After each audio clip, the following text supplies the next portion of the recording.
Alors dans cette vidéo, je souhaite vous montrer comment personnaliser l'affichage d'une pièce de saisie. Alors pour ce faire, nous allons aller sur Traitement, Saisie par pièce, Ajout d'une pièce. Alors cette fenêtre-là, je vous la commenterai en détail lorsqu'on ira vraiment saisir une écriture, mais là, j'ai une petite subtilité à vous montrer.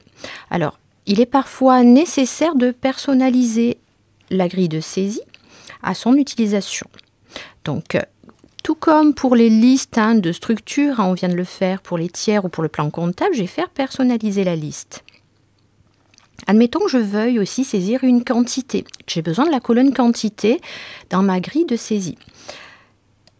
Si j'essaie de faire comme j'ai fait précédemment, je sélectionne quantité et si je vais ajouter, je me rends compte que la quantité n'apparaît pas dans la colonne de droite. Pourquoi? Parce qu'il y a un petit cadenas. Vous voyez à gauche de quantité. Donc cette colonne-là est verrouillée. Donc avant de pouvoir l'ajouter, il faudra que je la déverrouille. Alors, je vais valider, je vais sortir. Je ne pourrai pas de toute façon personnaliser. Alors pour pouvoir personnaliser la liste, les listes de saisie, je vais être obligée d'aller dans les paramètres société, donc dans Fichier, paramètres société. J'ai ici tout ce qui me permet de personnaliser le fonctionnement du logiciel. Ce sont des choses que l'on verra au fil de la formation en fonction des besoins. Mais nous allons aller ici sur personnalisation et colonnage. C'est cette fonctionnalité-là qui va me permettre de débloquer certaines colonnes. Alors, vous voyez, notamment saisie par pièce. Si je regarde, on voit qu'il y a des colonnes qui sont obligatoires, d'autres tout simplement disponibles et certaines masquées. Les colonnes obligatoires sont présentes par défaut.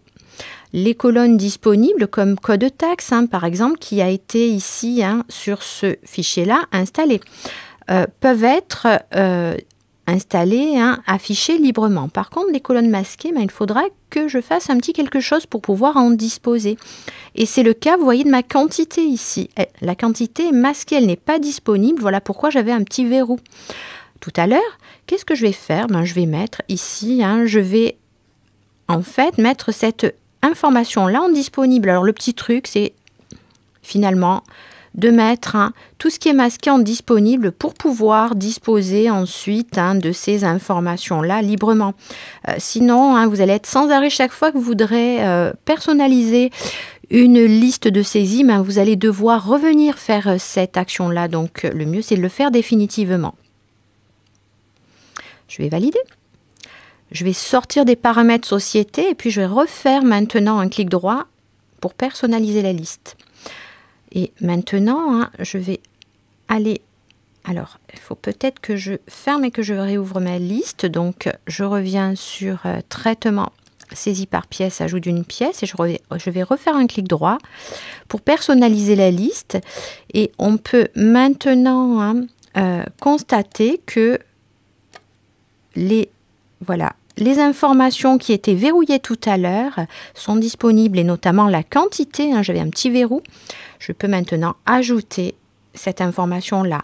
Alors, tout ce qui concerne devise débit, devise crédit et montant n'est pas disponible tout simplement parce que sur ce dossier-là, je n'ai pas activé la saisie en devise. Donc là, je ne pourrai pas. Il faudra que je libère la saisie en devise pour pouvoir accéder à ces informations-là.